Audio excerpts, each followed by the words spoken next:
Netizens erupt as Derek and Ellen's post-war goes public. Who's telling the truth? Sino ang paawa? Sino ang nagpapatama? Kung akala ng netizens na matatapos na ang intriga sa cryptic post ni Derek Ramsey at sa matapang na sagot ni Ellen Adarna, nagkamali sila. Dahil ngayon, maging ang publiko ay hati-hati na, parang teleserye na may Team Ellen versus Team Derek. Netizens react, the online explosion. Pagkalabas ng feeling victim post ni Ellen, sabay-sabay na nag-ingay ang mga komentarista online. Ay oo, classic, mauna magpa-victim yung may kasalanan. Kung wala siyang pinapatamaan, bakit biglang may patama after Derek's post?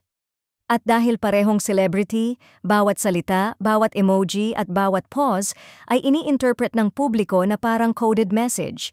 Mas lalo pang nagulantang ang internet nang mapansin ng fans na halos walang recent sweet photos ang dalawa at parang may tinatanggalan pa raw ng likes or comments sa ilang posts. Wala man itong official confirmation, pero kapag social media na mismo ang nangungusap, madalas na mas mabilis pang kumalat ang chismis kaysa official statements, parehong hindi dinideny o kinokompirma ng dalawa ang mga speculations.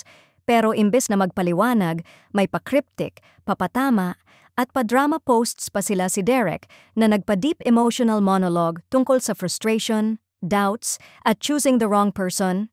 O si Ellen na tila nagpapakita ng frustration at nagsasabing huwag mag-feeling victim ang isang tao.